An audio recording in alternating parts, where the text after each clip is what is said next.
고발 주최 주관하신 우리 윤영대 투기자본감시센터 공동대표님께서 고발 요지 설명이 있고 그 핵심 사항은 투기자본감시센터 홈페이지에 게시하였습니다. 우리 모두 격한 함성 힘차게 부탁드립니다. 네, 감사합니다. 오늘 저희들이 가상화폐 비트코인 빗썸의 사기를 고발했습니다만은 이 가상화폐가 2009년경에 개발했다 그래서 지금 약 17년, 18년이 됩니다만은 가장 극성을 부린 때가 2017년, 16년 이런 무렵이었습니다. 저희 투기자본감시센터가 최초로 2019년경에 넥슨이 탈세범 아닙니까?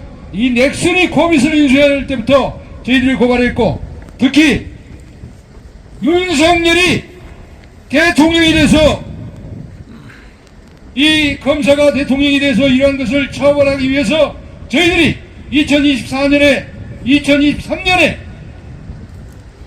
검찰청과 그리고 권익위원회 이런 데서 고발했습니다. 그런데 수사는 하지 않고 이것을 경찰청으로 보내서 무마하고 말았습니다. 또 감독원장 이복현 이런 사람들이 처벌하지 않았습니다. 이 근본적으로 이번에 드러난 빗썸의 내용은 핵심이 이겁니다. 이 비트코인이 무엇이냐 하는 것이죠. 비트코인은 바로 손실을 볼 수 있는 이러한 것이기 때문에 자본시장법으로 이것을 갖다가 증권 또는 파생상품으로 분류합니다. 그래서 미국에서도 비트코인의 ETF 상품이라는 것, 블랙록이 이 비트코인을 가지고 있으면서 이 파생상품을 만들어서 팔고 있습니다. 조건이 말이지 않습니다. 그런데 대한민국은 버젓이 자본시장법으로 이러한 것을 만들고 매매하려면은 금융위원회 인가를 받아야 합니다. 인가를 받지 않고 도박장을 개설했는데 이것을 그냥 방치한 결과 지금 엄청난 피해가 야기됐습니다. 그리고 비트코인이 마치 대단한 것처럼 선전했습니다만은 비트코인이 바로 빗썸이 이번에 62만 개를 발행했습니다. 아니 62만 개 비트코인을 주려면은 자기 걸로 줘야 되는 건 아닙니까? 그런데 이것을 자기가 가지고 있지도 않는 비트코인을 62만 개를 계좌에 넣어줬어요. 그런데 또 일부가 거래가 됐습니다. 즉 정상적으로 유통됐다는 것입니다. 그러면 비트코인이 전부 가짜가 유통되고 있다고 봐야 되는 거죠. 그렇다면 지금까지 비트코인이 마치 블록체인, 그래서 모든 것이 다 다른 사람들이 알 수 있도록 2100만 배, 약 지금은 2000만 개가 발행됐습니다만은 이것을 한 개당 또 1억 개까지 분류합니다. 이게 가능한 게 2100주가 되는 건데 이것이 마치 연동이 돼서 모두 사기칠 수 없도록 되어 있는 것처럼 그동안 호도해왔습니다. 그런데 이 빗썸에서 드러난 것처럼 비트코인을 가지고 있지 않는 62만 개를 만들어서 계좌에 넣어줬고 그것도 거래가 돼서 매수되지 않았습니다. 즉 비트코인이나 이런 것은 사기였습니다. 이러한 사기가 어떻게 해서 이렇게 거대한 사기가 일어났습니까? 바로 김현장입니다. 감독원이 이것을 처벌하지 못하도록 만들고 있는 것이 김현장이었습니다.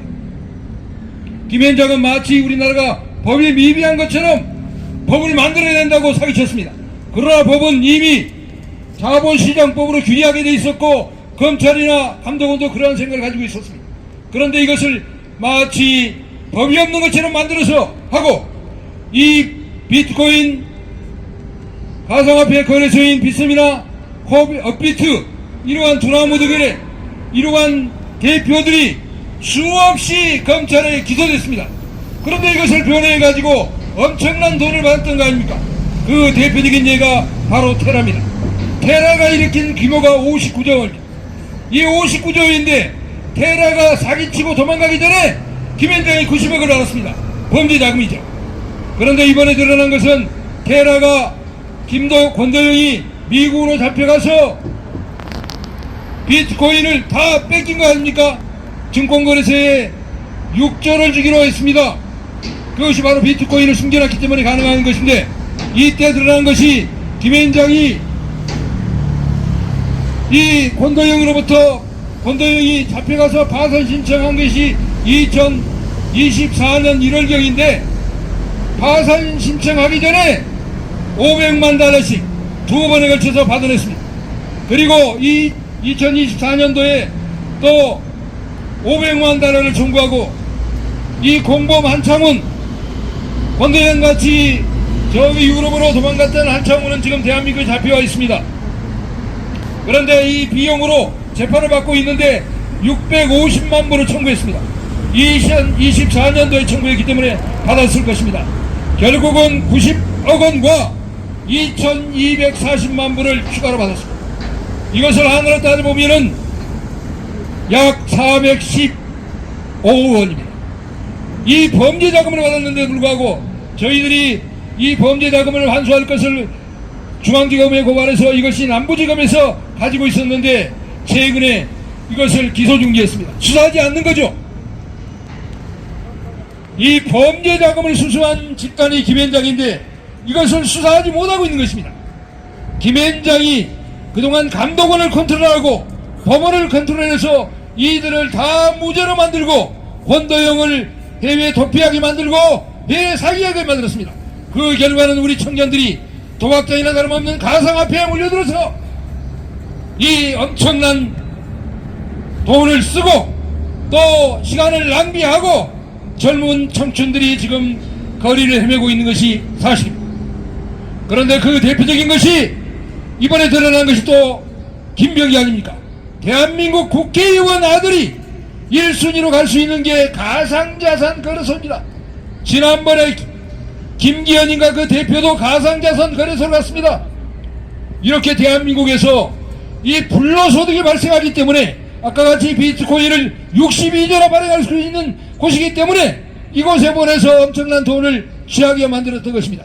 대한민국 국회의원들이 지금 하는 짓이 바로 이러한 것입니다. 이러한 것들이 이제 드러났습니다. 국회가 존재할 이유가 없고 감독원이 존재할 이유가 없는데 이것을 비유하는 세력이 바로 김현장인데, 대한민국 역대 대통령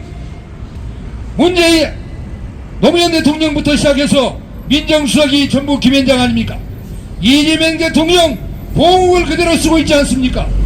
대한민국 부패를 척결해야 할 자들이 바로 대한민국 김현장의 핵심인 사람을 민정수석으로 쓰고 있으니 대한민국이 부패할 수밖에 없습니다. 이제 김현장을 해세하는 것만이 대한민국 국민들의 힘을, 대한민국 국민들의 살아갈 방도를 찾을 수 있는 유일한 길입니다.